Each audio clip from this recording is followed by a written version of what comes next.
Hi, நான் உங்கள் சுப்பு பேசுகிறேன். ஸோ இந்த வீடியோவில் நம்ம எப்படி கம்பைண்டாக டேட்டா வேலிடேஷன் அண்ட் VLOOKUP ஃபங்க்ஷனை யூஸ் பண்ணுறதுன்னு சொல்ல போகிறேன். ஃபஸ்ட்டு நம்ம இந்த செல்லுக்குள்ளே போயிடுவோம். இந்த டேபிள் ஒன்று இருக்குது, நேம் அண்ட் பிளேஸ்னு. ஸோ இதில் நம்ம என்ன பண்ண போகிறோம், இங்கே ஃபஸ்ட்டு மேலே பார்த்தீங்கன்னா டேட்டா ஃபார்முலா போகிறோம். அதில் பார்த்தீங்கன்னா டேட்டா வேலிடேஷன் இருக்கும், அதை கிளிக் பண்ணிக்கோங்க. ஸோ டேட்டா வேலிடேஷன் கிளிக் பண்ணோடனே இங்கே அலோன் இருக்கும், எனி வேல்யூ இருக்கும். You can select list select பண்ணிக்கோங்க. சோர்ஸ் கேட்கும், நம்ம எந்த ரோ வேணுமோ அந்த ரோவை செலக்ட் பண்ணிக்கோங்க. செலக்ட் பண்ணிவிட்டு என்டர் பண்ணுங்கள். ஸோ ஓகே கொடுங்க.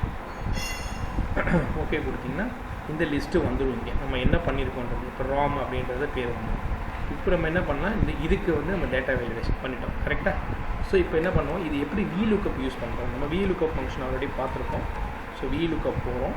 ஸோ VLOOKUP உள்ளே போயிட்டு லுக்கப் வேல்யூ இவரை பார்க்குறோம். ஆமாம், எந்த டேபிள் அரேன்றோம், இந்த டேபிள் அரே நம்ம எடுத்துக்கிறோம். அதில் நம்ம என்ன வேணும் அதில். ஸோ ராமோட பிளேஸ் வேணும். ஸோ நமக்கு செகண்டு தான் வேணும். ஸோ 2,0. ஸோ செலக்ட் பண்ணுறோம். ஸோ என்டர் பண்ணுறோம். ஸோ ராமுன்ற பிளேஸ் நேராக ஸோ ஈரோடுன்றது வந்துருக்கு. ஸோ இப்போ நான் என்ன பண்ணுவேன், எக்ஸாம் சேஞ்ச் பண்ணணும்னு வச்சுக்கோங்க. ஹர்ஷேத்தன் சேஞ்ச் பண்ணால் நாமக்கல்னு வரும். இப்போ அதே மாதிரி இந்த பாலாஜி செலக்ட் பண்ண செங்கல்பட்டுன்னு வரும். ஸோ இந்த மாதிரி ஈஸியாக நம்ம எப்படி யூஸ் பண்ணுறன்றத இந்த ஃபங்க்ஷன் சொல்கிறேன். இது ரொம்ப ரொம்ப ஈஸி மெத்தடாக இருக்கும். பெரிய பெரிய லார்ஜ் இண்டஸ்ட்ரீஸ் எல்லாம் நீங்கள் பண்ணும்போதும் ஒர்க் பண்ணும்போதும் இந்த மாதிரி ஒரு டேட்டா கொடுக்கும்போது நம்ம எப்படி சிம்பிளஸ்ட்டாக டிஃபால்ட்டாக எதுக்கெல்லாம் இதை அப்ளை பண்ண முடியுன்றத ஈஸியாக பண்ணுறதுக்கு இது ஹெல்ப்ஃபுல்லாக இருக்கும்னு நினைக்கிறேன். இந்த வீடியோ உங்களுக்கு பிடிச்சிருக்கும், எனக்கு தெரிஞ்சு லைக் பண்ணுங்கள், ஷேர் பண்ணுங்கள். தேங்க்யூ.